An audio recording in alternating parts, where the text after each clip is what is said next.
Salmo 78, un texto que leímos al comienzo de esta serie, que dice así: escucha, oh pueblo mío, mi ley, inclinen ustedes su oído a las palabras de mi boca.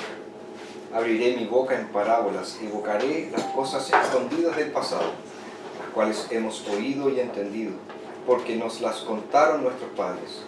No las encubriremos a sus hijos. A la generación venidera contaremos las alabanzas del Señor y de su poder y de las maravillas que hizo. Ese es el propósito de estudiar la historia de la Iglesia. Ver las maravillas que ha hecho el Señor y contar a las nuevas generaciones lo que el Señor ha hecho. Así que vamos a orar para pedir la dirección de Dios. Padre, te damos las gracias por estar aquí en esta mañana. Te damos las gracias, Señor, por tu cuidado, tu protección hacia cada uno de nosotros. Gracias, Padre, por lo que tú has hecho en la historia. Gracias porque tú eres un Dios activo, un Dios que gobierna, un Dios que hace su voluntad a través de las edades. Queremos pedirte, Señor, que hoy podamos sacar un buen provecho a esta última sesión de nuestros estudios.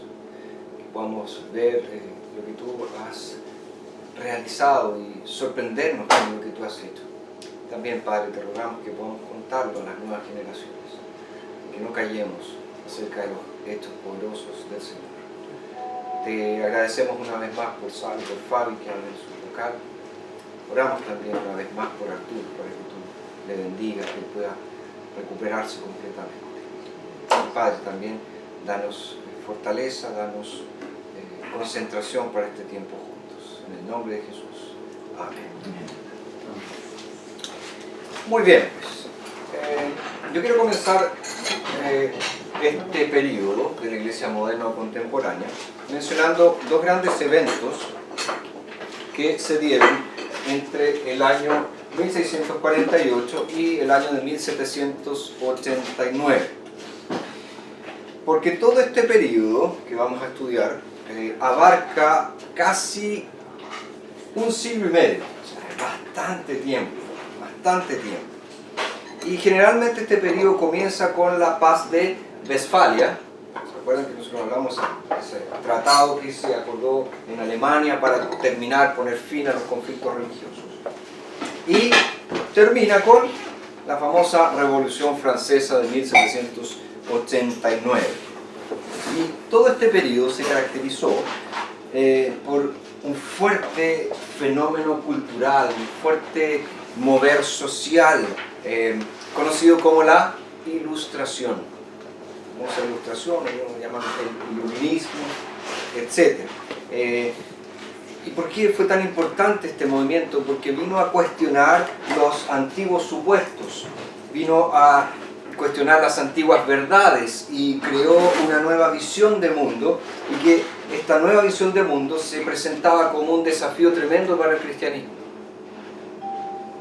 La Iglesia Católica Romana en este tiempo se caracteriza por ser una iglesia tridentina, o sea que sigue los decretos del Concilio de Trento, que también lo mencionamos en la pasada sesión. Y también el catolicismo romano de esta época es conocido como ultramontano, más allá de las montañas, haciendo una referencia al catolicismo que tiene un apego absoluto a la autoridad papal. Lo que el Papa dice es, y se acabó.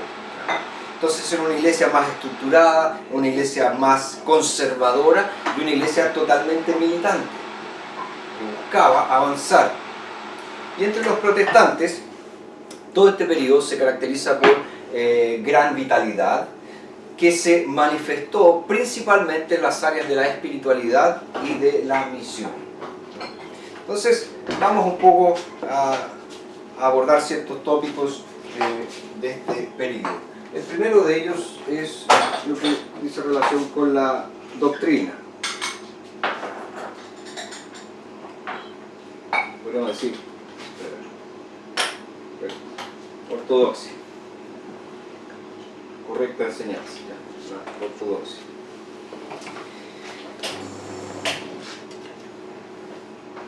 El periodo de la Reforma, como nosotros lo mencionamos en nuestra sesión pasada, estuvo marcado por la preocupación de los diferentes grupos de defender la verdad bíblica. Ahora, en este periodo que estamos estudiando, el énfasis está en que cada grupo quiere definir con precisión sus posiciones teológicas. Definir con precisión en qué creen, qué es lo que creen respecto de la Biblia. Y como ya se dijo, la Iglesia Católica Romana expresó esta precisión de lo que ellos creen en los decretos del Concilio de Trento. Fue entre 1545 y 1563. Por su parte, los anglicanos lo hicieron a través del libro de oración común y los 39 artículos. Los luteranos aprobaron la fórmula de la concordia. Y a su vez los calvinistas, que redactaron numerosos documentos confesionales durante el siglo XVI, articularon nuevas definiciones en el sínodo de Dort, en 1618 y 1619, y también en la Asamblea de Westminster de 1643 a 1652. Entonces, es un periodo de florecimiento de las confesiones. Y las confesiones son documentos que escriben las iglesias, las denominaciones, donde manifiestan, ya hacen conocida su fe, es decir, qué es lo que nosotros creemos basados en la Biblia. Eso es lo que se entiende por confesionalismo, las confesiones. Ahora, en este periodo, debido a esta preocupación por articular bien la fe, por definir bien en qué se cree, se conoce al siglo XVII como el periodo del escolasticismo protestante. Así es como se denomina. Escolasticismo protestante, también se le denomina ortodoxia protestante, el periodo de la ortodoxia protestante. Y estas designaciones, por lo general, tienen una connotación despectiva, una connotación negativa. Ah, ustedes forman parte del escolasticismo protestante, o sea, ustedes están preocupados con las minucias, con las tonteras, y no con aquello que es realmente importante. ¿Y quién decía eso? En general, las personas en general hacían alusión a eso, pero siempre esto ha sido referencias posteriores al periodo. El siglo XVII, que es conocido como escolasticismo protestante. Los mismos que se levantaron en contra de eso en el siglo XVIII lo llamaron así, el periodo del escolasticismo protestante. Un poco haciendo referencia al antiguo escolasticismo, pero eso en el fondo era un método de estudio, un método de las escuelas, que fueron las antecesoras de las famosas universidades. Entonces, por eso mismo se le designó de esa manera. Ahora, estas designaciones, como les decía, que tienen a menudo una connotación despectiva, porque apuntan al excesivo formalismo, apuntan a la frialdad espiritual. O sea, más academia y poca vida cristiana, era una cosa así más o menos lo que se les acusaba. No es del todo incorrecta. Esa forma de referirse no es del todo incorrecta. Pero vamos a ver qué sucedió realmente. Ahora, este siglo XVII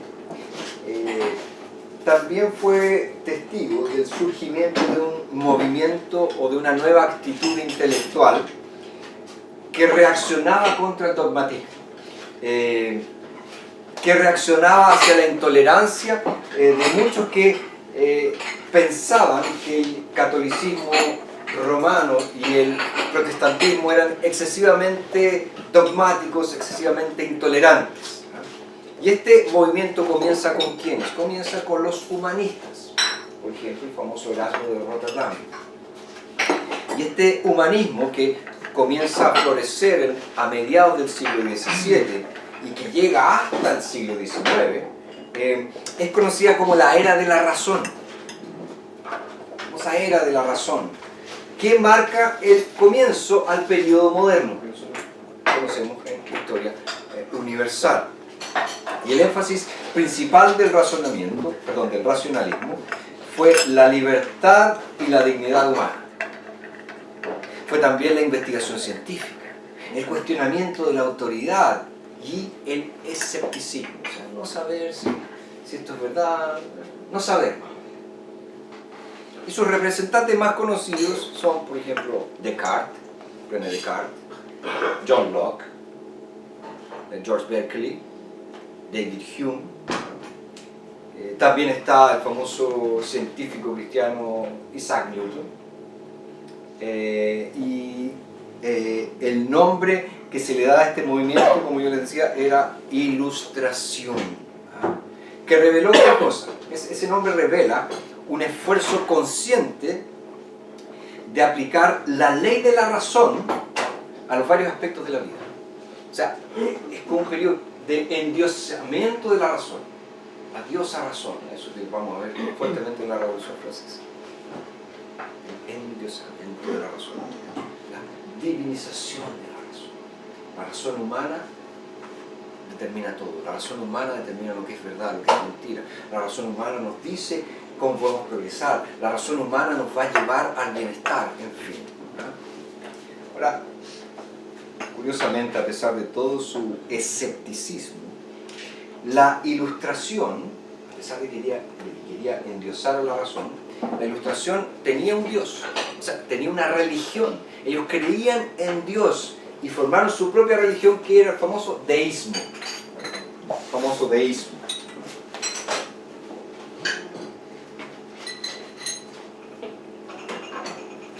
Resumidas cuentas, ¿qué es el deísmo? Es la creencia en un ser superior que hizo todas las cosas y que este ser superior estableció los valores éticos,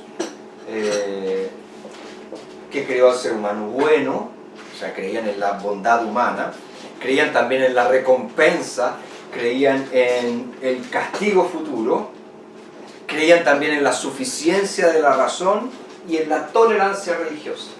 Entonces este era un Dios muy a la altura con la filosofía dominante, que era la razón. Entonces este era un Dios trascendente, que estaba más allá de todo lo creado. Y por ser trascendente, no se relacionaba para nada con el mundo. Siempre se usa la figura siguiente. Dios es como una especie de relojero cósmico que hizo el reloj, que es el universo, le dio cuerda, o sea, lo hizo funcionar, pero lo dejó funcionando y se fue, se mandó a cambiar. Ya no tiene nada que ver con el universo. El universo se gobierna con las leyes que este Dios trascendente estableció, pero nada más. Él no interviene en esto. Y debido a que obviamente no aceptan al Dios inmanente, es decir, a este Dios que se relaciona con su creación, a este Dios que gobierna su creación, a este Dios que tiene un propósito para su creación, los deístas negaron ciertos conceptos básicos de la Escritura, como por ejemplo la providencia de Dios, el cuidado continuo, constante, el gobierno absoluto de Dios sobre lo creado. Negaron también la revelación, el hecho de que Dios pueda entrar en contacto con el ser humano, pueda hablarle al ser humano a través de su palabra. Y negaron también el concepto de la encarnación, o sea, Dios no se puede hacer hombre. Es una locura.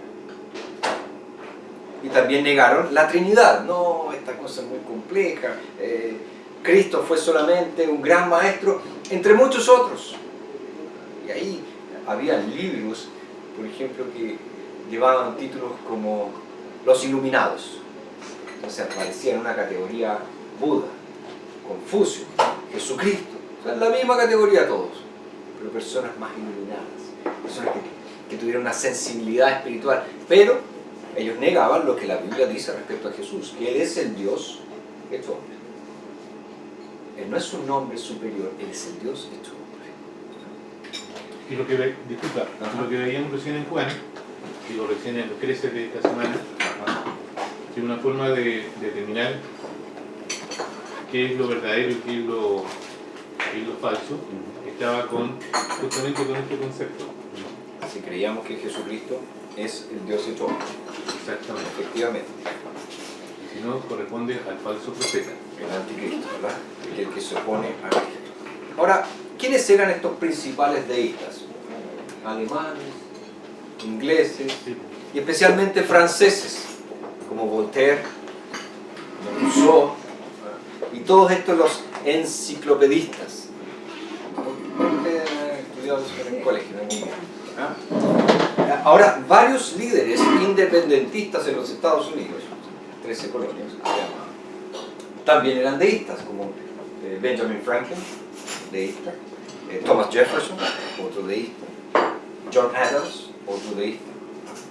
Ahora, el gran filósofo alemán Immanuel Kant, él también era alguien que perteneció a este periodo, pero él no era propiamente un deísta.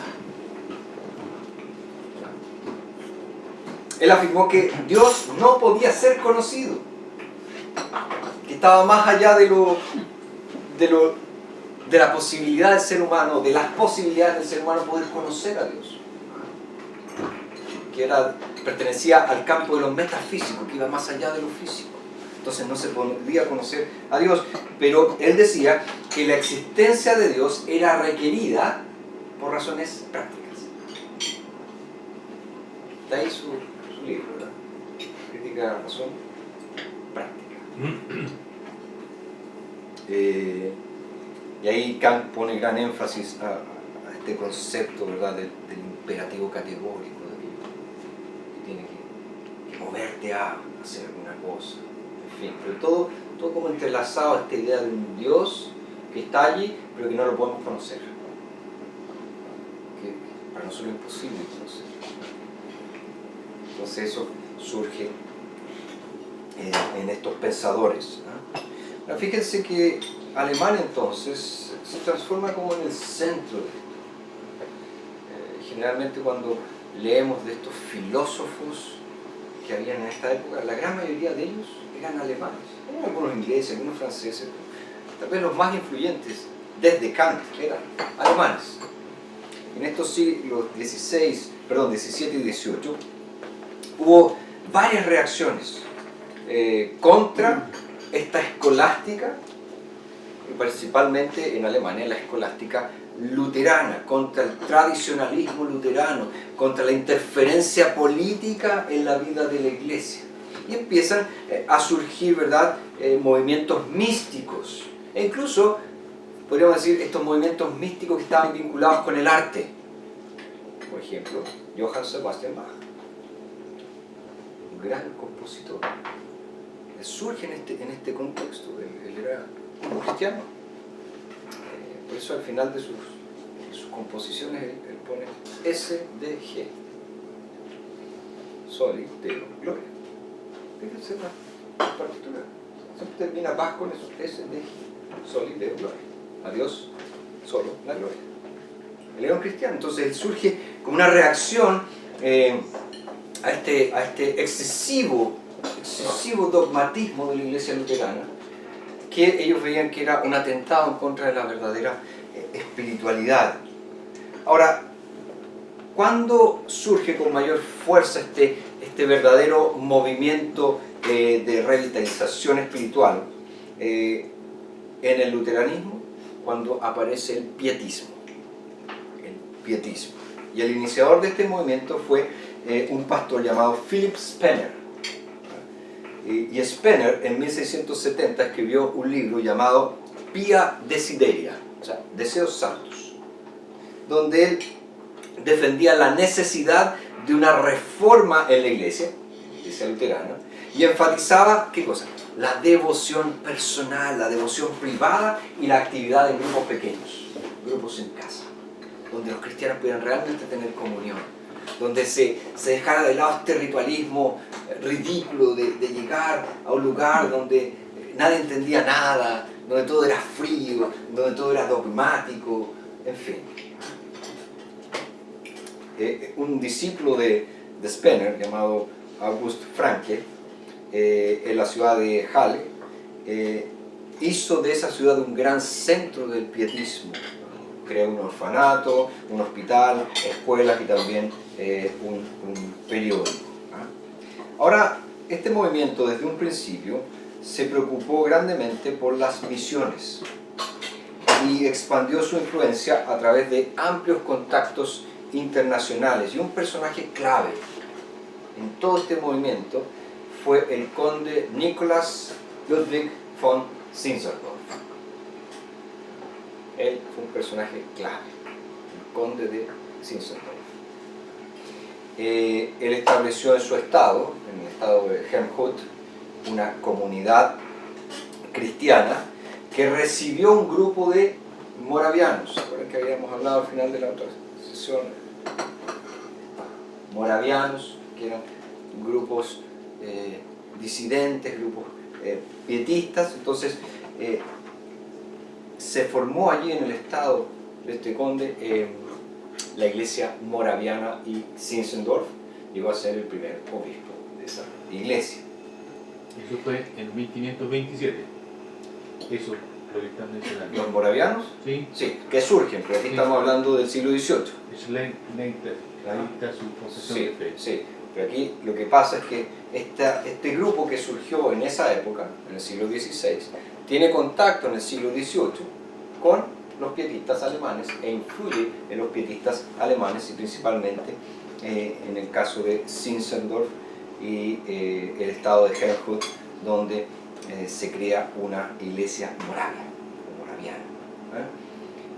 Finalmente estos moravianos tuvieron que huir, ¿verdad?, porque fueron perseguidos, y se establecieron en el estado de Pensilvania, en los Estados Unidos. En general, ¿cuál fue el énfasis del pietismo? El énfasis del pietismo era la devoción personal, la experiencia cristiana, los sentimientos. ¿En contraste con qué? En contraste con la ortodoxia fría, en contraste con los credos formales, en contraste con los rituales tan establecidos. Y también enfatizó la necesidad de la conversión personal, del sacerdocio de todos los creyentes, del estudio de las Escrituras y del cristianismo práctico. Que para ellos el cristianismo práctico era lo siguiente: beneficencia y misiones. Eso para ellos era el cristianismo práctico. Otros énfasis también fueron la unidad cristiana. Los cristianos tenemos que estar unidos. Otro énfasis fue la escatología, o sea, el fin de los tiempos, el Señor viene, el mundo va a acabar, y el famoso milenarismo, esa idea del reino milenial del Señor Jesucristo que se iba a establecer en la tierra. Ahora fíjense que a pesar de su insistencia en los sentimientos y en la experiencia religiosa, el pietismo no despreció del todo el conocimiento, no despreció del todo el estudio, y produjo grandes intelectuales y respetados intelectuales. Por ejemplo, un historiador de la iglesia llamado Gottfried Arnold, un gran historiador de la iglesia, y un erudito bíblico de apellido Bengel. O sea, no despreciaban completamente el estudio, pero sí le daban un énfasis a la experiencia religiosa. Eso entonces sucede más o menos todo lo que sería Alemania. Desplacémonos un poquito más a Inglaterra. ¿Qué pasó en Inglaterra en este periodo? Bueno, hubo una fuerte disminución del anglicanismo durante el siglo XVII. ¿Debido a qué? Al control estatal. Recuerdan que la iglesia anglicana es la iglesia del Estado, de las coronas de Inglaterra. Y también se debió esta disminución a la secularización y al deísmo, que también estaban presentes. De hecho, en el siglo siguiente, en el siglo XVIII, hubo un movimiento de revitalización liderado por los puritanos, famosos puritanos. También estaban los llamados evangélicos, que enfatizaban la conversión personal, la salvación por la gracia, una vida santa, o sea, la moralidad, y ellos tenían un fuerte énfasis calvinista en su predicación, estos evangélicos que habían dentro de Inglaterra, de la iglesia anglicana. Hay personajes destacados como Henry Venn, William Romaine y el famoso escritor de himnos John Newton. Y una de las características del movimiento evangélico dentro de la iglesia anglicana fue la variada y rica producción de música sacra, de música sagrada. Se preocuparon mucho de esto. Ahora, otro movimiento notable que buscó revitalizar a la iglesia de Inglaterra o al protestantismo inglés en general fue el metodismo, los metodistas. Movimiento que fue creado por un ministro anglicano llamado John Wesley, o Juan Wesley. John, junto con su hermano Charles, los hermanos Wesley, y algunos amigos, ellos crearon en la Universidad de Oxford el famoso Club Santo. Club Santo. ¿Y cuál era la idea de este Club Santo? El cultivo de la vida espiritual. Y de ahí, ¿verdad?, es que se les llamó despectivamente metodistas, porque eran metódicos en su vida espiritual.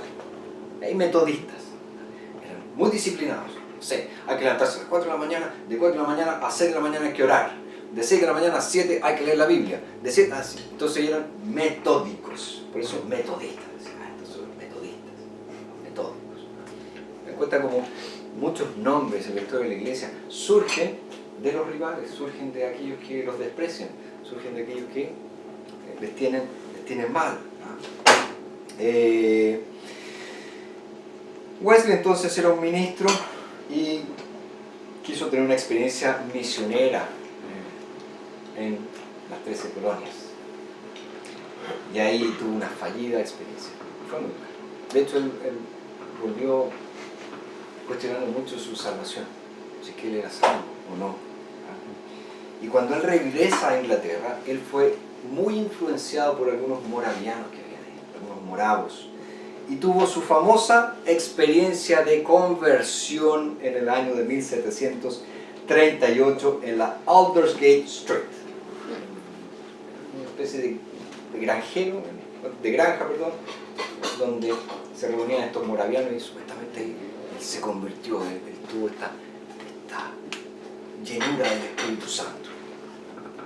Y después de eso, él viaja a Kernwood, se encuentra con Zinzendorf y llega a ser un gran predicador, un gran evangelista, un gran escritor y un gran organizador de iglesias. Ciertamente Wesley, en su teología, él se apartó del calvinismo que él creía cuando era ministro de la iglesia de Inglaterra.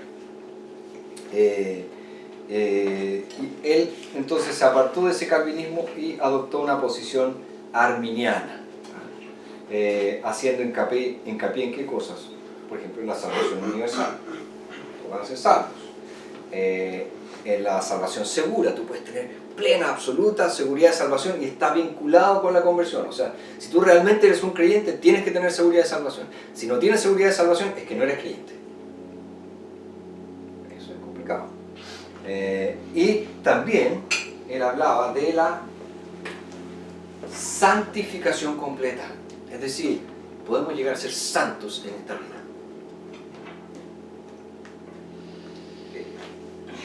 Otra figura notable de este periodo fue alguien que en un comienzo era compañero de Wesley, George Whitefield, el compañero.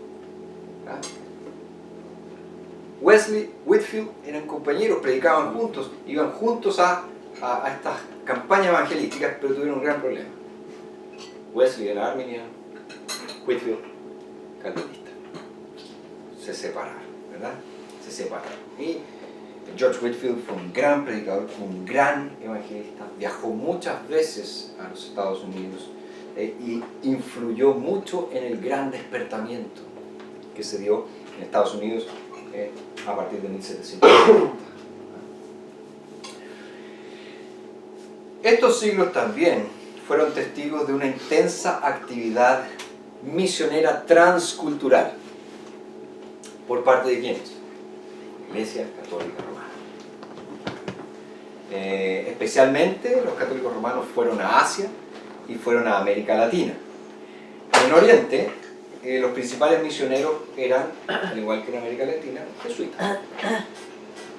En Japón, un gran pionero fue Francisco Javier, conocido también como el apóstol de las Indias. Y Japón, Francisco Javier era apóstol de las Indias en Japón.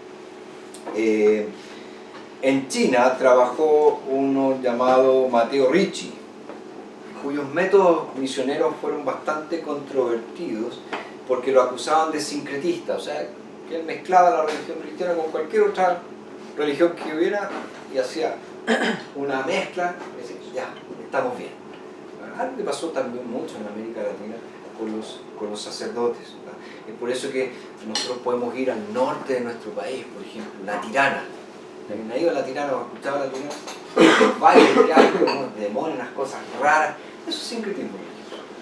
Porque los indígenas tenían sus cultos.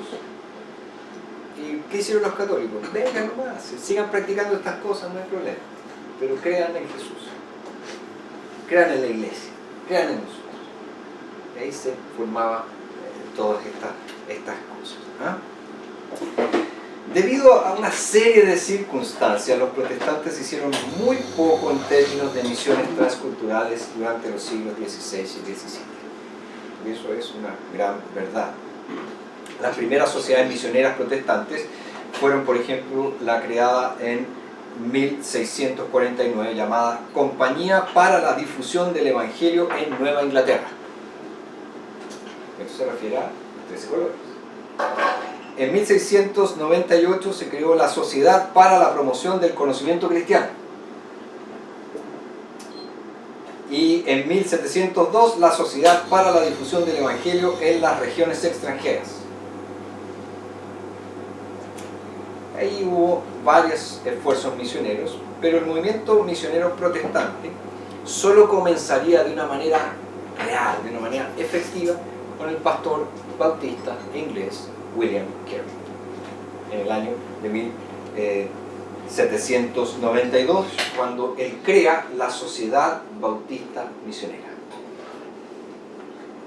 Recuerda que Carey se presentó ante los líderes de su iglesia diciendo que quería ser misionero y toda la cuestión. Y no lo pescaron, ni embajada. ¿Qué está haciendo eso? En aquella época, los bautistas estaban empezando a ser influenciados por algo que posteriormente se llamó como hipercalvinismo. Hiper, ¿verdad? Más allá, o más alto que calvinismo. ¿Qué decían los hipercalvinistas? Bueno, Dios predestinó todo. Y Dios, como predestinó todo, Él eligió a los que iban a ser salvos. Por tanto, ¿para qué vamos a aplicar el Evangelio si los salvos van a llegar de alguna manera al conocimiento del Evangelio? ¿Qué vamos a ir? Si Dios hubiera predestinado que los de la India fueran cristianos, serían cristianos, pero no son cristianos. Era más o menos ese el razonamiento, ¿verdad? Entonces, obviamente, eso estaba contrario principalmente al espíritu de la Reforma y al espíritu de las Escrituras.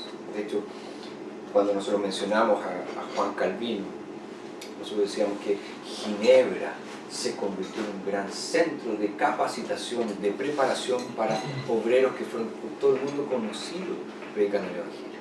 O sea, decir que los calvinistas no creen en la misión es no tener idea de quiénes son los calvinistas. De hecho, cuando llegan franceses a Brasil, venían dos pastores calvinistas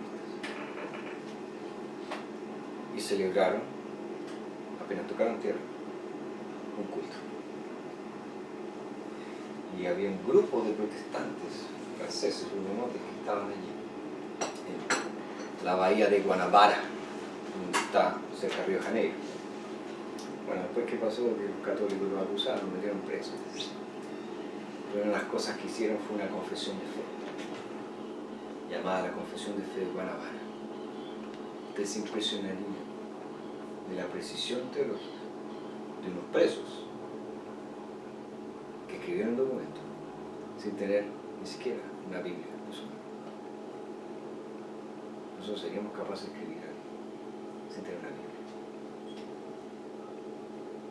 Estaban tan apasionados por las Escrituras, estaban tan impresionados por este Dios todopoderoso, que ellos se sumergían en la Biblia y respiraban Biblia. Su sangre decía Biblia. Entonces, eso es algo que también nos tiene que servir de lección. En la parte de Brasil, en la parte del noreste, hay varias iglesias evangélicas edificadas en 1500, 1550, 1580, y para mí fue una sorpresa muy fuerte, porque nunca pensé que en esa parte... Sí, es que ya llegaron los holandeses. Bueno, eso me dio... Llegaron los holandeses, claro. entonces los holandeses también llevaron su fe, Claro. y construyeron su Pero en ese sector solamente. Sí, llegaron ahí. Particularmente llegaron al sector de San Luis, Marañón. Sí. Porque como esa parte, la primera parte del continente, digamos, que ellos vienen, si vienen de Europa, las corrientes lo traen justamente a esa parte más ancha de Brasil. Así es. Entonces, si ellos tenían, acá en el 1700, tenían esa capacidad de entender la Biblia, de leer la Biblia, era por la influencia que habían recibido de la parte norte, digamos. No, eran inmigrantes, no eran brasileños propiamente, eran todos inmigrantes que venían en un barco. ¿Qué pasó en América durante este periodo? Bueno, los primeros colonos ingleses en América del Norte fueron anglicanos que fundaron Jamestown, en Virginia, en 1607. Unos años más tarde llegan los famosos peregrinos en el Mayflower, ¿verdad? En 1620, que eran puritanos separatistas. Y ellos llegaron a Plymouth, en Massachusetts. Otro grupo de puritanos que no eran separatistas establecieron las colonias de Salem y Boston entre 1629 y 1630. Para el año 1640 ya habían unos 20.000 puritanos en Nueva Inglaterra y fundaron la iglesia congregacional. Los bautistas formaron una pequeña colonia en Rhode Island, cuya capital, Providence, fue fundada por Roger Williams. Por eso los bautistas gringos aman tanto a Roger Williams, como sus próceres. Eso fue en el año 1683. Los presbiterianos de origen escocés e irlandés se asentaron principalmente en las colonias centrales de New Jersey, Pensilvania y Virginia. Y bajo el liderazgo de Francis Makemie se fundó el Presbiterio de Filadelfia en 1706, después el Sínodo de Filadelfia en 1716 y finalmente la Asamblea General de la Iglesia Presbiteriana en 1788. O sea, un rápido, fuerte crecimiento de presbiterianos en las colonias, principalmente debido a la inmigración. Llegaban muchos del viejo continente. Los metodistas se organizaron en 1773 allá, por un hombre llamado Francis Asbury. Los cuáqueros, o quakers, ¿verdad?, y otros refugiados se establecieron en Pensilvania, que fue una colonia fundada por William Penn, que también era un separatista que huyó de Inglaterra por causa de las persecuciones religiosas. Y los católicos se concentraron principalmente en Maryland. Maryland, la tierra de María. Una colonia que fue creada por Lord Baltimore, también obviamente católico. Los calvinistas fueron pioneros en diversas áreas de la vida religiosa en estas 13 colonias. El primer misionero a los indígenas fue un hombre llamado John Eliot, no es Jim Eliot de los Aucas, John Eliot, escribe diferente, que este era un pastor congregacional que tradujo el Nuevo Testamento al idioma algonquín, al idioma que hablaban los indígenas o algunos grupos de indígenas en América del Norte.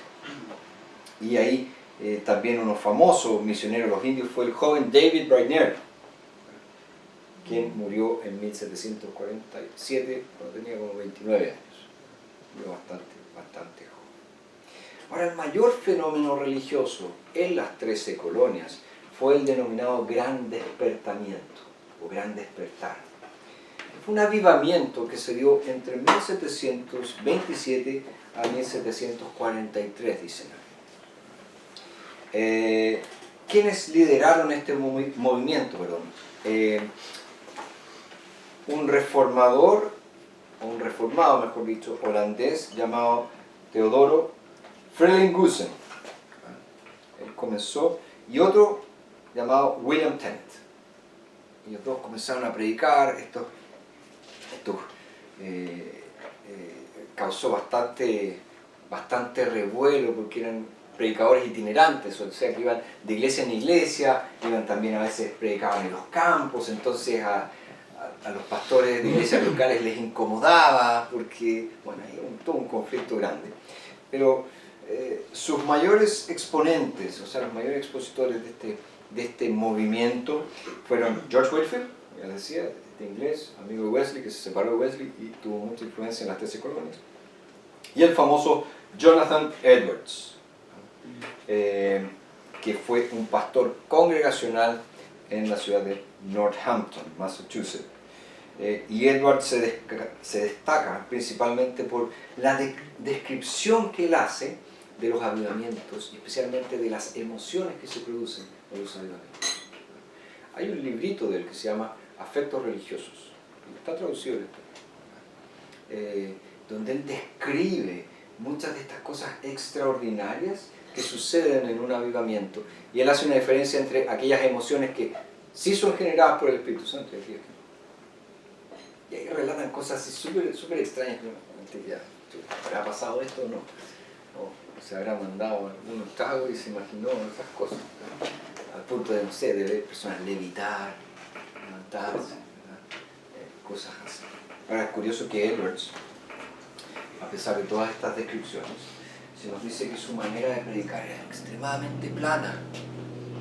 Él leía todo el sermón completo, no tenía grande inflexión de voz, pero las verdades que él presentaba conmovían tanto a las personas, que cuentan algunos que la gente se abrazaba de las columnas del templo teniendo miedo de caer al infierno cuando él predicaba. Es una cosa, realmente un movimiento o un mover del Espíritu Santo bastante fuerte. Hemos visto algo del catolicismo romano, del protestantismo. ¿Qué pasó con la iglesia ortodoxa en este periodo? Bueno, esta iglesia sufrió un golpe muy duro cuando cae Constantinopla en 1453. Fíjense que durante 2 siglos el único teólogo destacado que ellos tuvieron fue uno llamado Cirilo Lucar. Cyril Lucar. Y este Lucar había recibido influencias calvinistas, pero obviamente, por ello mismo, lo condenaron en un sínodo en 1672. Y este sínodo de Jerusalén de 1672, además de condenar a Lucar por sus enseñanzas calvinistas, afirmó posiciones muy similares al catolicismo tridentino. La Iglesia Ortodoxa se alineó mucho con la Iglesia Católica Romana. Surge la Iglesia Ortodoxa de Rusia, que era controlada y era oprimida por los zares rusos, especialmente por la familia Romanov, típico nombre de mafioso ruso, Romanov. El patriarcado de Moscú se creó en 1588 y la Iglesia rusa reveló 2 tendencias opuestas. Por un lado estaba esta iglesia rígida y formalista que discutía tonteras, como por ejemplo, la señal de la cruz se tiene que hacer con 2 o con 3 dedos. No es la tontera. Pero por otro lado, había un avivamiento y había una vitalidad que surgía ¿de dónde? Del misticismo que provenía también de Alemania. Recibieron esta influencia del pietismo alemán. Un grupo interesante de la iglesia ortodoxa son las iglesias del Medio Oriente, llamadas iglesias uniatas. Un nombre medio extraño, un nombre no muy apropiado, pero son las iglesias orientales que se unieron a Roma, pero que aún mantienen sus propias características de iglesia oriental, pero están unidas a Roma. Entonces fíjense que un aspecto interesante en todo este periodo son estos movimientos de acción y reacción. ¿Qué quiero decir con eso? Cuando hay un énfasis inicial muy fuerte en el intelecto, en la razón, por ejemplo, la ortodoxia, el racionalismo, hay una reacción. ¿Y cuál es la reacción? La experiencia, el sentimiento, el pietismo. Unos son pura cabeza, el otro dice puro sentimiento. Pura cabeza, puro corazón. Hay una reacción por un lado, hay una acción por un lado, hay una reacción por el otro lado. Pero fíjense que estos 2 elementos no son opuestos necesariamente, no son irreconciliables. ¿Qué quiero decir? Es posible, incluso es deseable, que un cristiano sea ferviente, que sea piadoso, pero que al mismo tiempo valore el intelecto, valore la cultura. Porque Dios es tanto el creador de lo uno como de lo otro. Dios nos creó con razón, Dios nos creó con emociones, con sentimientos. Entonces nosotros tenemos que adorarlo y servir a Dios con todo lo que somos, con nuestra mente, con nuestro corazón, con nuestro intelecto, con nuestras emociones. Ahora, los avivamientos que describimos en este periodo, de manera bien superficial, también revelan otra realidad importante. La experiencia religiosa genuina, verdadera, trasciende siempre, trasciende, va más allá del plan personal, va más allá del plan individual y alcanza a toda la sociedad. Nosotros a veces nos concentramos mucho en la salvación individual, porque la salvación es individual, pero nos olvidamos de que la verdadera experiencia cristiana transforma una sociedad, porque estos cristianos que han sido transformados son elementos de transformación en la sociedad. Hay una cosa que a mí me ha incomodado en el último tiempo y que yo creo que es importante que nosotros meditemos en ella. Estamos todo el tiempo pensando en evangelizar personas, hablarles de Cristo a las personas, que están muy bien y que de hecho fuimos llamados a hacer eso. Pero cuánto poco tiempo dedicamos a otra cosa importante, a hacer conocida nuestra iglesia.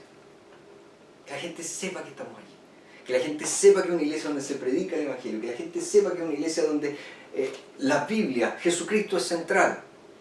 Porque si no, ¿qué es lo que puedes producir sin querer producirlo? Tú vas a hablar de Cristo a las personas y las vas a dejar ahí. No las vas a traer al cuerpo de Cristo para que sean edificadas, para que sean consoladas, para que sean llevadas a la madurez cristiana. Entonces, las dos cosas no son excluyentes, pero nosotros generalmente nos preocupamos o hablamos más de la primera, vamos a evangelizar, vamos a evangelizar. Se nos olvida la segunda. Hagamos conocida nuestra iglesia, hagamos conocida la iglesia del Señor, hagámosla vibrar, ¿no? Entonces, también fíjense que los pietistas, los evangélicos dentro de la iglesia de Inglaterra, los metodistas y otros grupos, ellos enfatizaron la necesidad de la conversión, de la comunión con Dios. Pero ¿qué hicieron también? Ellos se involucraron ampliamente en actividades como educación, acción social, misiones. Y ese modelo integral de la vida cristiana y ese tipo de testimonio es lo que nosotros tenemos que alentar también, que nosotros tenemos que incentivar. Ese tipo de testimonio es muy importante. Pasemos ahora a los siglos XIX y XX, ya aproximándonos más al nuestro.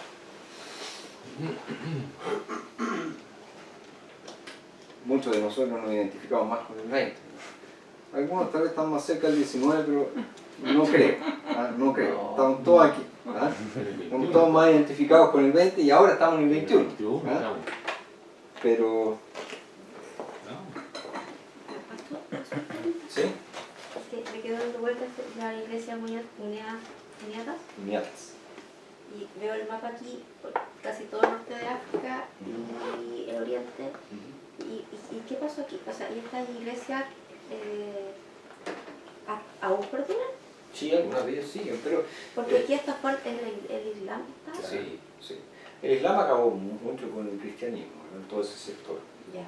Entonces, son iglesias pequeñas que aún subsisten, por ejemplo, las iglesias coptas, Ya. en Egipto, ¿verdad?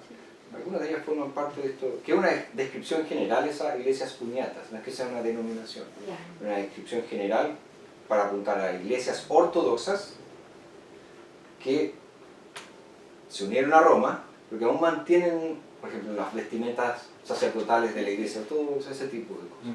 Esas son. Ya, me llamaba la atención que el mapa cubre casi todo lo que es el Oriente Medio. Casi todo el Medio Oriente y Y esa zona que es media conflictiva. Es verdad, sí, hay problemas, están por ahí. Disculpe una consulta. Sí. ¿La iglesia congregacional que hacía mención es una denominación o es un término también general? ¿Es una denominación de iglesia La congregacional? iglesia congregacionalista es una denominación que existió hasta el día de hoy. Perdura. Bueno, si no me desmayaré. Perdura hasta el día de hoy. Incluso tú puedes encontrar algunas de ellas en Chile, pero son muy pequeñas. ¿Cuál era la diferencia con, por ejemplo, los presbiterianos? Ellos no creían en el conexionalismo presbiteriano, es decir, iglesias conectadas a través de consejos superiores como sería un presbiterio, como sería un sínodo, etc. Pero ellos tenían un sistema de gobierno bastante similar al presbiteriano en el sentido que tenían ancianos elegidos de la congregación que gobernaban la iglesia local, pero no tenían estas jurisdicciones de presbiterio, de sínodo, etc. Ese era el congregacionalismo que comenzó en Inglaterra y que llegó a las 13 colonias. Después se distorsionó y tenemos el congregacionalismo, que es el que nosotros conocemos hoy en día, que es donde todas las decisiones las toma la asamblea. O sea, no hay un consejo que gobierne. Está el pastor, elegido por la asamblea, ordenado por la iglesia y en esa iglesia, y cosas así. Entonces, hay un tema diferente. Y entendí que eso estaba ligado al movimiento puritano. Sí. ¿Conserva esa base de forma de ver el cristianismo, etcétera? ¿O para nada? El congregacionalismo norteamericano tuvo un revés muy fuerte a fines del siglo XIX. Muchos de ellos se transformaron en unitarios, se negaron a la Trinidad, por la influencia del liberalismo teológico y cosas por el estilo. Entonces, rompieron obviamente toda su herencia puritana, evangélica, conservadora. Y con eso se demostró de que las iglesias congregacionalistas, es decir, que no están vinculadas unos al otro, es una posibilidad de independencia tal que finalmente pierde su esencia por el hecho que no están supeditadas unas con otras. Sí. Eso es lo que también nos enseña la palabra del Señor, que estemos, dice, sometidos unos a otros, independientemente de la función que cada uno cumpla dentro de una congregación. Pero tiene que haber supervisión mutua por ambos lados. Sí, sí. Es así, porque los presbiterianos vemos en la Biblia el fundamento de este conexionalismo. Vemos, por ejemplo, en Hechos 15, cuando se toma este acuerdo respecto a los cristianos que tenían una procedencia helénica, a diferencia de los cristianos de procedencia judía, qué se debía hacer, y sale un acuerdo de ese concilio que es enviado a todas las iglesias. Y todas las iglesias eran comunicadas ese acuerdo, o sea, vemos conexión, no vemos individualismo, que cada uno hacía lo que quería. De hecho, las cartas apostólicas, muchas de ellas eran cartas que iban de iglesia en iglesia. Pablo escribe a la iglesia en Colosas, pero dice, manda esta a la Odisea, y la iglesia de la Odisea mande la carta a usted para... O sea, había una conexión, y eso es lo que vemos. Y lo que pasa con el congregacionalismo es ese excesivo independentismo, que lo que iba a decir, no, cada iglesia local es más o menos su feudo y hace lo que estima. Nosotros creemos que eso no es la mejor forma de gobierno tal como lo presentan las escrituras. Vamos entonces aquí, siglo XIX y XX. En cierto sentido, el siglo XIX comenzó con la Revolución Francesa de 1789, que a su vez se inspiró, podríamos decir, en la Revolución Americana de 1776. Y estas revoluciones que hicieron, popularizaron ciertos conceptos políticos que serían adoptados por casi todas las naciones del hemisferio occidental. incluía qué cosa, la separación iglesia y Estado y la libertad de conciencia y la libertad de religión. ¿Qué pasó durante este periodo con la Iglesia Católica? Bueno, obviamente con la Revolución Francesa, la Revolución Francesa fue un duro golpe para el catolicismo romano, porque influenciados por el racionalismo, los revolucionarios intentaron eliminar el cristianismo de Francia. Literalmente fue así. Los templos fueron destruidos, cientos de sacerdotes fueron asesinados, y en la era napoleónica, es súper curioso, cuando uno estudia historia, me da cuenta que el ser humano es una cosa tan divertida, ¿no? Supuestamente la Revolución Francesa tenía la idea de acabar con ¿qué? Con los reyes, con los déspotas, con aquellos que dominaban. Entonces el pueblo se levanta, vamos, correo un cuchillo, guillotina famosa. Tiempo después, ¿quién surge? Napoleón. Emperador Napoleón. Superior de los reyes. Y ojo, esto es lo más rico. Napoleón era el emperador de la República Francesa.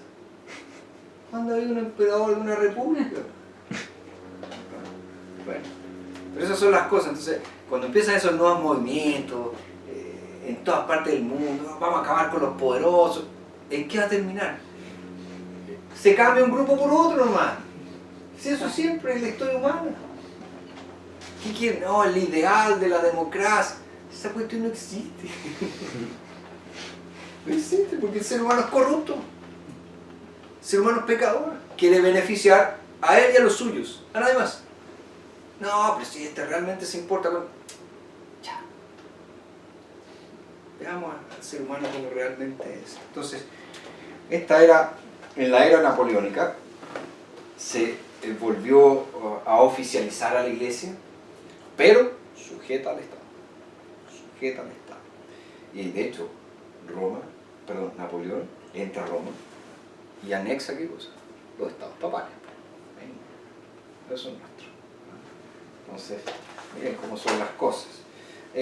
La Iglesia Católica Romana obviamente reaccionó con mucha fuerza contra las ideas de la revolución, principalmente los jesuitas, orden que había sido suprimida en 1773, fue restaurada en 1814. Y el papado entonces experimenta un fortalecimiento y alcanza su punto más alto con Pío IX, que estuvo en el papado durante mucho tiempo. De hecho, fue el papa que más duró en el papado.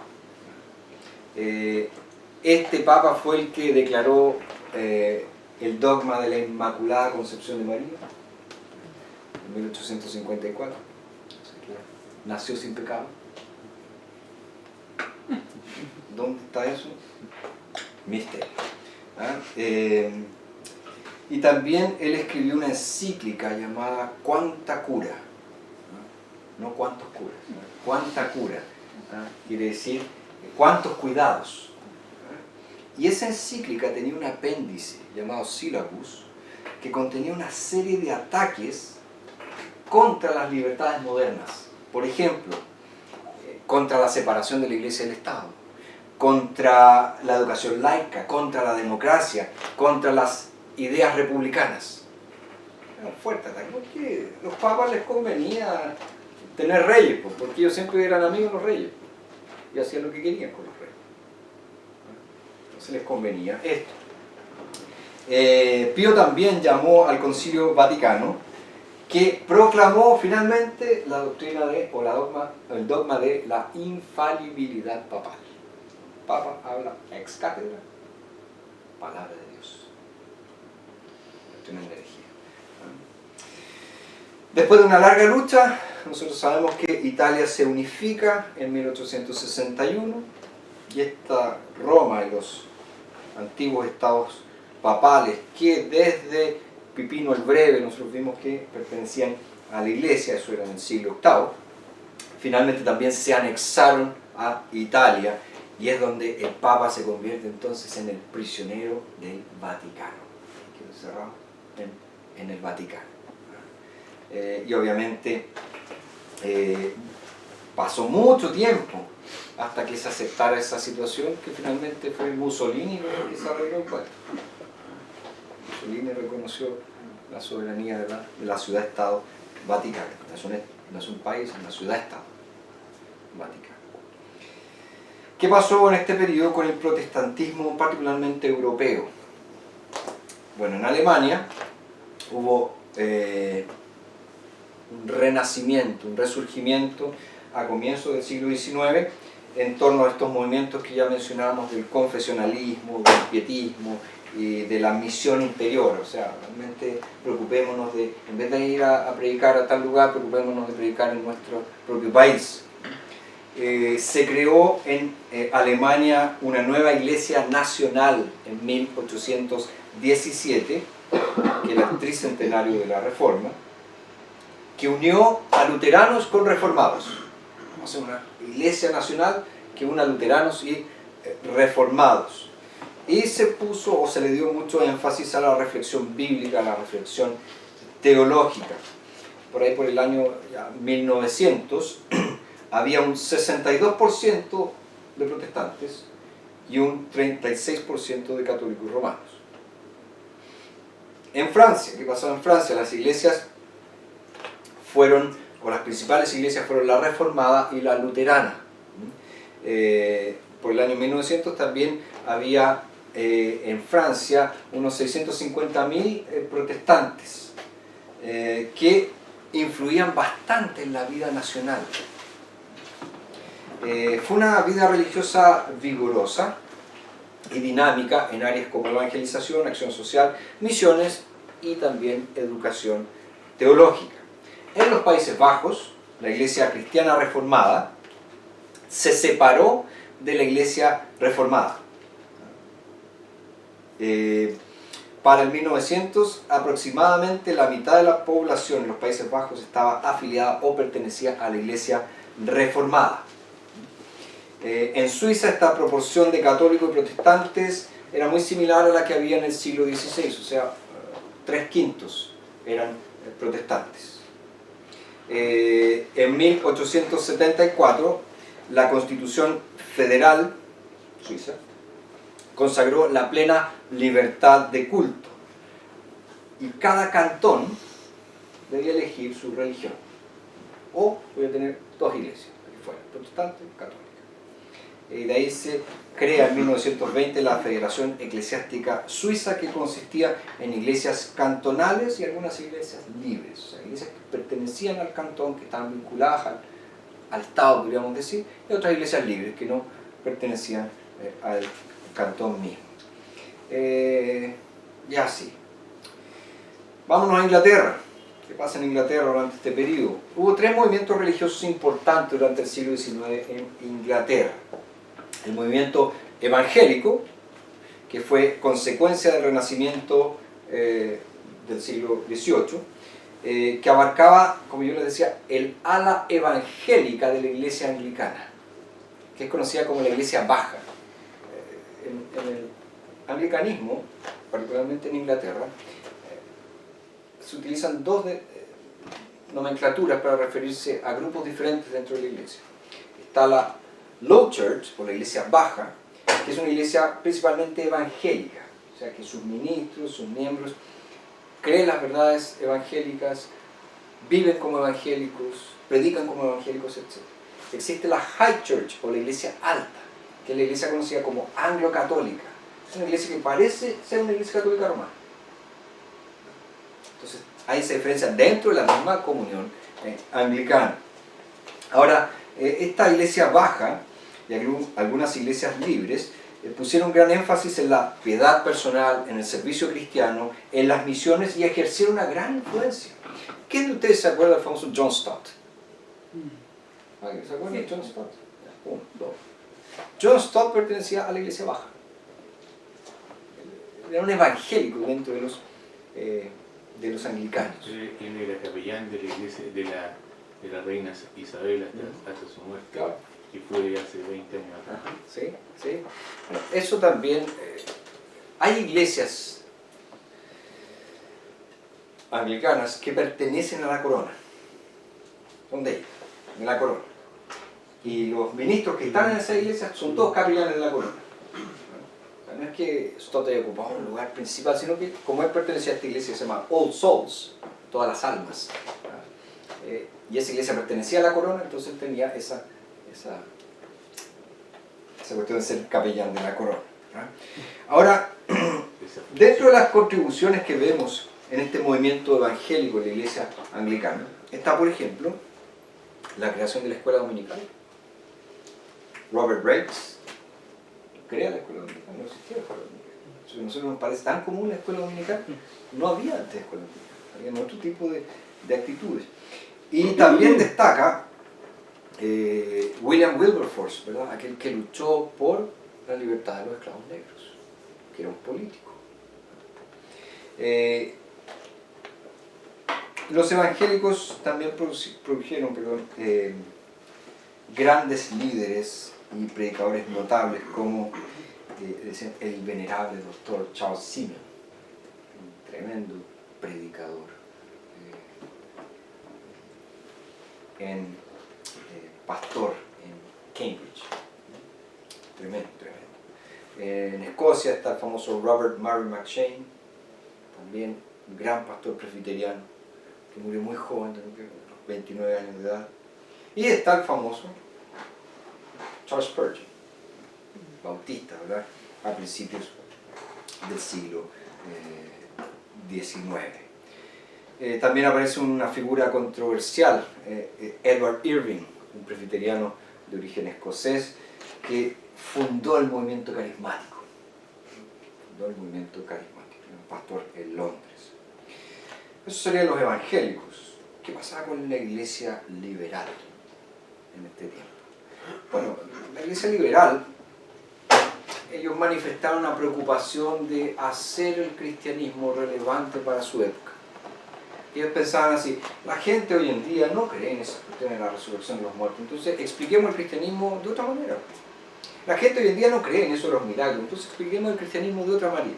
Entonces surgen personas que se preocupan de estudiar la Biblia, como el famoso Lightfoot, que se pueden encontrar en español sus comentarios, J.B. Lightfoot, el famoso B.F. Westcott, porque también hay libros en español de él, todos liberales. Entonces este movimiento liberal, que formó parte más de la iglesia alta o del anglo-catolicismo, tuvo su centro en Oxford, mientras que los evangélicos tenían su centro en Cambridge. Era diferente. Y el énfasis de estos anglo-católicos estaba en ¿qué? En la enseñanza de la iglesia, en los sacramentos, en los rituales y también en la sucesión apostólica. Para ellos era muy importante este tema de la sucesión apostólica. Y una figura importante fue el John Henry Newman, el famoso cardenal Newman, que después se hizo católico. Ahora, la segunda mitad de este siglo XIX se conoce como la era victoriana, por la reina Victoria, que se caracterizó este periodo ¿por qué? Por una revolución industrial y por el colonialismo. Y a lo largo de este siglo surgieron grupos en Inglaterra como los hermanos de Plymouth, o darvistas también se llaman. Surge también el Ejército de Salvación en este periodo. Y por ahí, por el año 1900, las iglesias libres en Inglaterra tenían casi el mismo número de miembros que la iglesia oficial, que la iglesia de Inglaterra. Entonces, el crecimiento fue bastante rápido, bastante fuerte. Crucemos el Atlántico, vamos a Estados Unidos. Nosotros dijimos que las 13 colonias lograron su independencia en 1776 y la Constitución de Estados Unidos, ¿verdad?, se aprobó en 1789, donde se consagró la separación iglesia-estado a nivel constitucional y también la plena libertad religiosa. Fíjense, la mayoría de ellos habían huido de Inglaterra por las persecuciones religiosas. Obviamente ellos no iban a decir: ya vamos a hacer aquí una sola religión.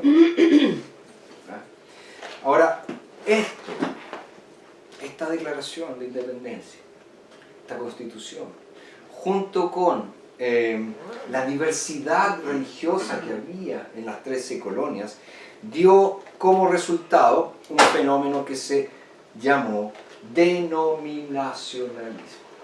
Muchas denominaciones.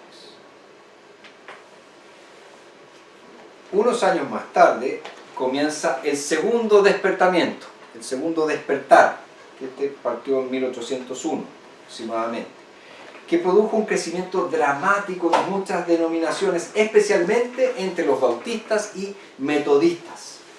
Y ahí es donde se realizaban estas camp meetings, estas reuniones en tiendas que nosotros de repente vemos en las películas, ¿no? Un predicador medio carismático gritando, y en una tienda así, están todos estacionados afuera, se meten, ya hay música, están felices, etc. Eso se dio en este periodo. También se dieron en este periodo muchas sociedades voluntarias, aquellas que combatían la esclavitud, combatían la educación, difundían la educación, difundían también las misiones.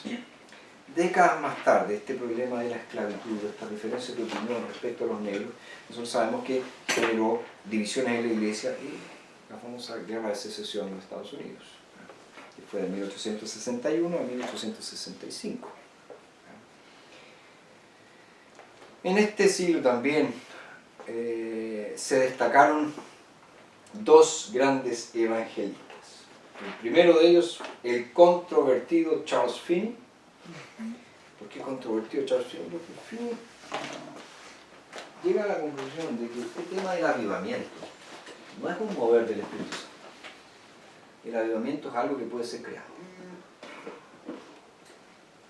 Dadas determinadas condiciones, dada determinada música, el predicador podía generar tal sensación en las personas que las personas iban a pasar al frente. Y aquí es donde empiezan estos famosos apelos, ¿verdad? ¿Quieres recibir a Cristo? Ven adelante y ora aquí recibiendo a Jesús. Empieza en esta época. Algo que tal vez algunos de ustedes dicen, pucha, es tan común, yo lo vi en mi iglesia, lo he visto en mi iglesia. En la iglesia que yo pastoreo no se ve eso, pero nace aquí. Este tipo de acción nace aquí, principalmente con Finney.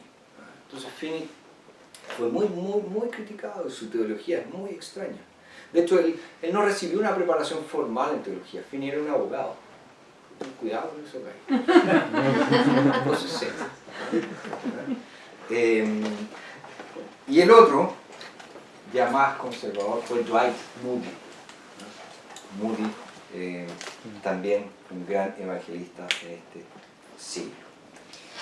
Este siglo también vio el surgimiento de nuevos grupos religiosos, como los discípulos de Cristo, en 1832, los mormones, en 1830, los adventistas, en 1843, la ciencia cristiana, en 1875, y los testigos de Jehová, en 1884. Un siglo de efervescencia religiosa, un siglo de denominacionalismo, un siglo donde surgen diferentes grupos nuevos, diferentes sectas nuevas. ¿Qué pasó en este siglo con las misiones? Bueno, este es el gran siglo de las misiones, el siglo XIX, el gran siglo de las misiones.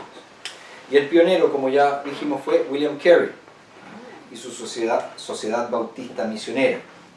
Y se crearon en los años siguientes varias sociedades, como la Sociedad Misionera de Londres, la Junta Americana de Comisionados para Misiones Extranjeras, que fue la junta que envió al primer misionero presbiteriano acá en Chile.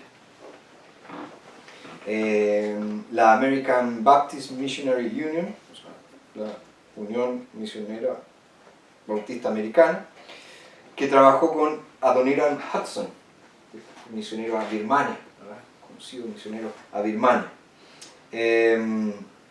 Y también está la Sociedad Bíblica Británica y Extranjera y la Sociedad Bíblica Americana en todo este periodo. Y algunos de los misioneros más famosos de esta época, David Livingstone, ¿verdad? En África, junto con Robert Moffat, también en África, Hudson Taylor en China, ¿verdad? John Patton en las islas del Pacífico. Todos son, los que les gustan las misiones, ¿han escuchado alguna vez? Son típicos grandes. Vámonos al más cercano, no tan lejos. Siglo XX. Nosotros sabemos que a principios del siglo XX el mundo fue testigo de la barbarie de la Primera Guerra Mundial, 1914 y 1918, y que esta guerra se da, ojo, en la Europa cristiana. A veces olvidamos, pero se da en medio de la Europa cristiana. En el año, termina la guerra, en el año 1926 empieza a surgir un movimiento llamado nacionalsocialismo, el nazismo, que comenzó obviamente en la Alemania, derrotada en la Primera Guerra y humillada en la Primera Guerra. Y Hitler llega a ser el dictador en 1933, y años más tarde comienza la Segunda Guerra Mundial, el 39, ¿verdad? Del 39 al 45, también en Europa cristiana. Y termina la Segunda Guerra Mundial, ¿y qué pasa? Viene la época de la Guerra Fría, donde vemos a Washington y Moscú. Y que fue un periodo de gran tensión ideológica y militar entre Oriente y Occidente. Todas las películas eran los misiles que están mandando los soviéticos, o van a mandar los soviéticos, que ahí aparece 007 para evitar cualquier problema, etc. O algún gringo superhéroe que viene a salvar a todo el mundo. Guerra Fría, los gringos eran los buenos, los rusos, o los soviéticos, por dicho, eran los malos. Las décadas de 1950, 1960, nosotros vemos que termina finalmente el colonialismo, tanto en África como en Asia. ¿Qué pasa con la Iglesia Católica durante este siglo XX? La separación Iglesia-Estado, que ocurrió en muchos países católicos como Francia y España, fue un duro golpe para la Iglesia, perdió mucha de su influencia. De hecho, en Italia, cuando asume Mussolini en 1922, él firma este tratado o concordato con el Papa, mediante el cual se crea el Estado Vaticano. Y la Iglesia, ciertamente católica romana, experimentó avances en el área política, educativa, intelectual, social y misionera. Surgieron nuevos centros religiosos como Lourdes en Francia, Fátima en Portugal, todas con supuesta aparición, una de la Virgen, otra del Pío famoso, etc. Y una de las personalidades más famosas del siglo XX en el catolicismo romano fue la Madre Teresa de Calcuta, ¿verdad? Y su orden de las misioneras de la caridad. Otro evento notable dentro del catolicismo romano fue el Concilio Vaticano II, fue entre 1962 y 1965, convocado por el Papa Juan XXIII y por Pablo VI. Y este concilio adoptó importantes medidas de renovación litúrgica y de acercamiento con otros grupos cristianos, como ellos le denominan hasta el día de hoy, nuestros hermanos extraviados. Se refieren a nuestros hermanos Apartados. o apartados.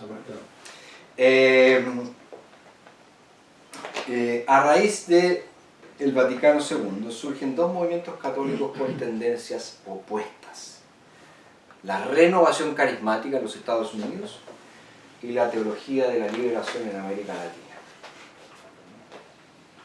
Y el siglo XX termina con el pontificado del polaco Juan Pablo II, que fue elegido justo en el año que yo nací, pero no tiene nada que ver mi nombre con él. Yo me llamo así porque mi abuelo se llama así. Quien reafirmó, ¿qué hizo Juan Pablo II? Reafirmó los valores del catolicismo, y no podemos olvidar que Juan Pablo II era un ferviente devoto de la Virgen María. De hecho, su escudo pontificio tenía una letra M y tenía las palabras totus tus, o sea, todas las suyas, o sea, todo tuyo, María. Fuertemente cristiano. Bueno.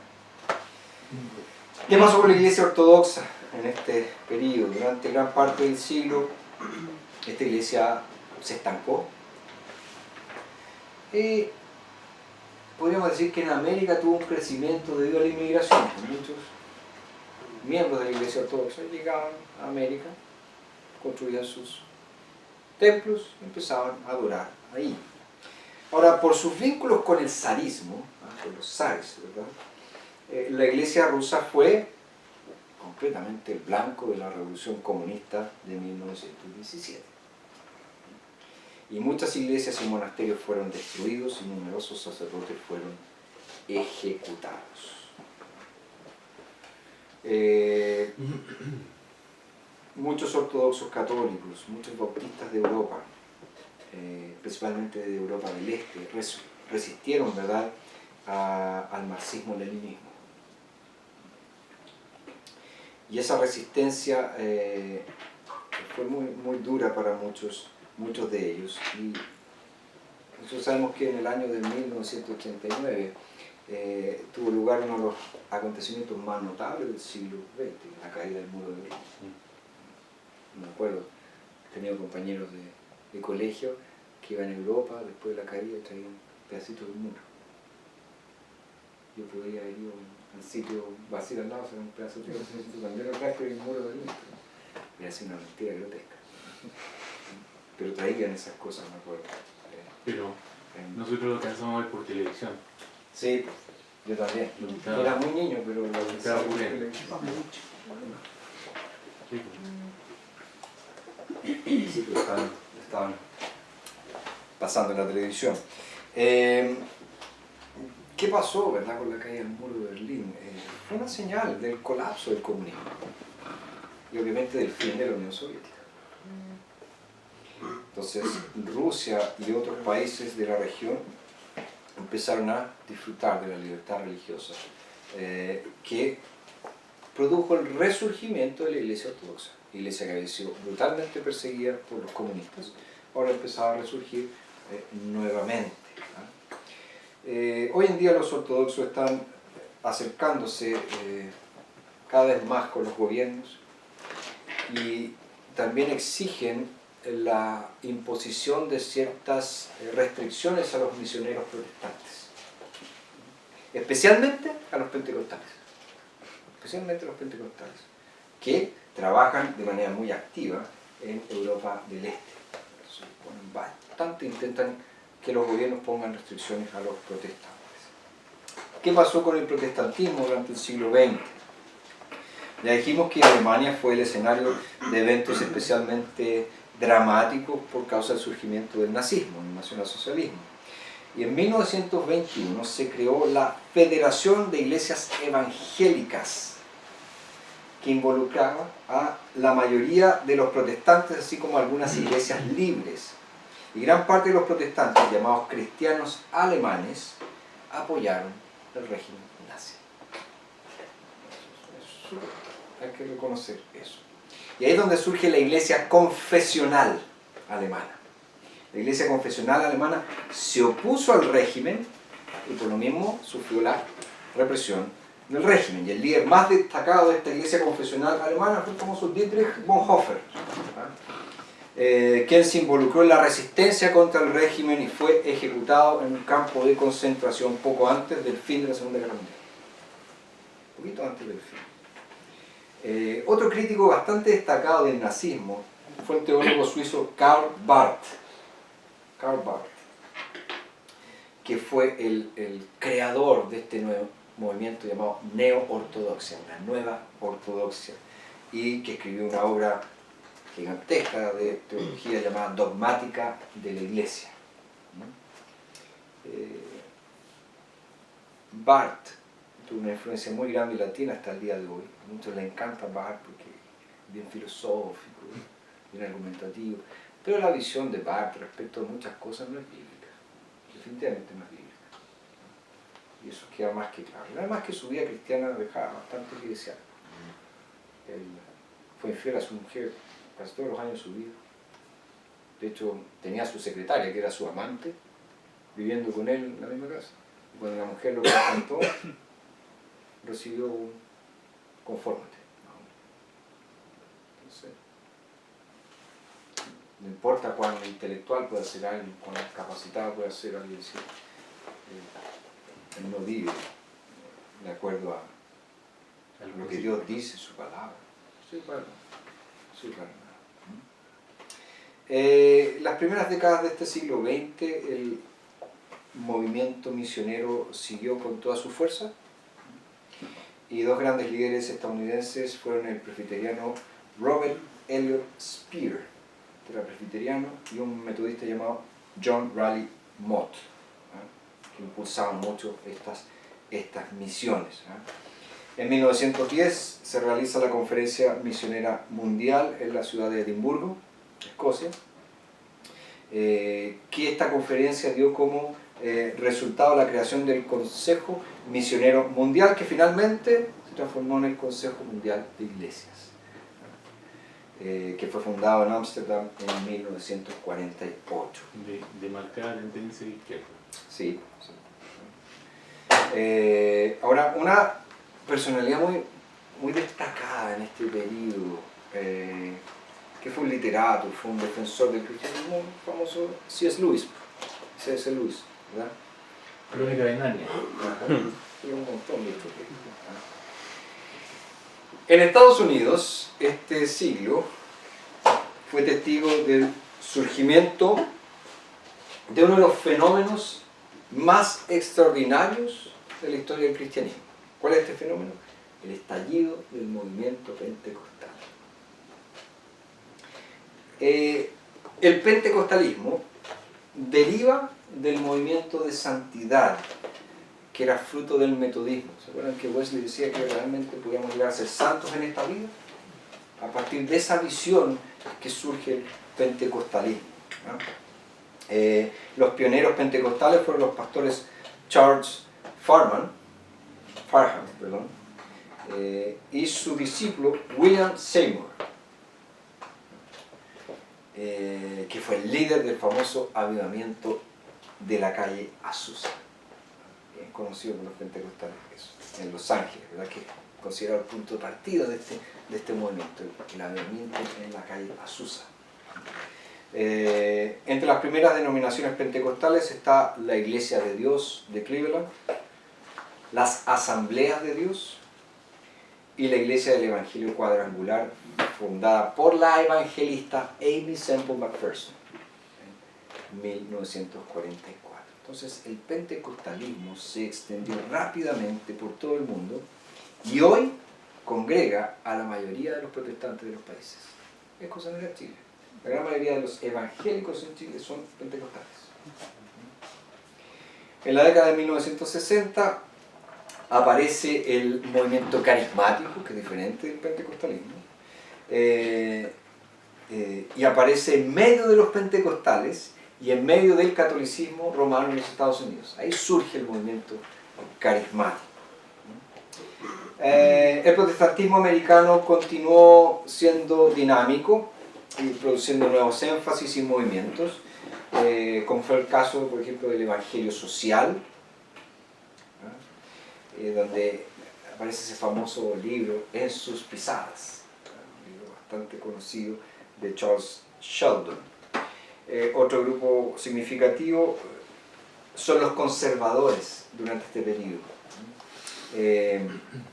que finalmente derivan en los que se conocen como los fundamentalistas norteamericanos. Y es por eso que en la década de 1920 estuvo esta famosa controversia entre fundamentalistas y modernistas, o sea, entre los conservadores bíblicos y los liberales teológicos, que dividieron grandes denominaciones. La Iglesia Presbiteriana de Estados Unidos se dividió por causa de esto, la Iglesia Bautista se dividió por causa de esto, o sea, una gran cosa. Pero principalmente este conflicto, esta controversia se dio en el seno de los presbiterianos. Los presbiterianos son buenos para pelear, lamentablemente. Dos personalidades bien destacadas fueron pastores bautistas, Billy Graham y Martin Luther King Jr. El primero, obviamente, como el mayor evangelista del siglo XX, eso hay que reconocerlo, y Luther King por el tema de los derechos civiles de los negros, destacado. Y otro fenómeno sorprendente de este siglo XX ha sido, que también se está dando en el XXI, ha sido la disminución del cristianismo en el hemisferio norte. especialmente en la Europa occidental, y el enorme crecimiento del cristianismo en el hemisferio sur, que llamamos por él el tercer mundo. O sea, América Latina, África, Asia. Y especialmente el crecimiento es significativo en África, con la aparición de las llamadas iglesias africanas independientes. Y en América Latina, a medida que continúan las tasas de crecimiento actuales, dos países van a tener, o si no, ya tienen la mayoría protestante: Guatemala y Puerto Rico. La mayoría de sus ciudadanos son protestantes. Entonces fíjese, estos siglos XIX y XX estuvieron marcados por muchas ideologías, por muchas filosofías que plantearon un gran desafío al cristianismo. Entre ellos destacan en el aspecto político el marxismo, el socialismo, el comunismo. En el campo filosófico estaba el positivismo, el agnosticismo, el existencialismo. En el área de la ciencia estaba el evolucionismo y el psicoanálisis freudiano también. Y en la actualidad nosotros vemos el crecimiento de una cosmovisión llamada postmodernismo, con todo su énfasis en lo subjetivo, en lo relativo, especialmente en los campos de la ética, de la religión. Entonces, el concepto de valores absolutos o de verdades es cuestionado. No existen valores absolutos, cada uno se hace su propio valor, cada uno se hace su propia ética, no existen estas verdades universales, cada uno crea su verdad como él quiere. Y esto exige de los cristianos, obviamente, un compromiso renovado con la fe cristiana histórica. Entonces, al tiempo que busca también dar respuesta a los problemas y preguntas de este siglo. Esas son las grandes preguntas que la gente se hace. Fíjense, las personas no se hacen la siguiente pregunta: ¿cómo va a ser mi vida después de la muerte? La gente se pregunta: ¿cómo puedo vivir bien hoy? Entonces, ¿cómo nosotros los cristianos podemos responder a eso? Porque ¿cuál es la respuesta inmediata de muchas personas? Con plata. Yo tengo plata, se solucionan mis problemas. Porque si tengo plata, tengo salud. Si tengo plata, tengo casa. Si tengo plata, puedo hacer lo que quiera. O algunos dicen: no, ¿cómo se solucionan los problemas? El Estado controlando todo. Si el Estado controla todo, el Estado tiene el deber de darme todo.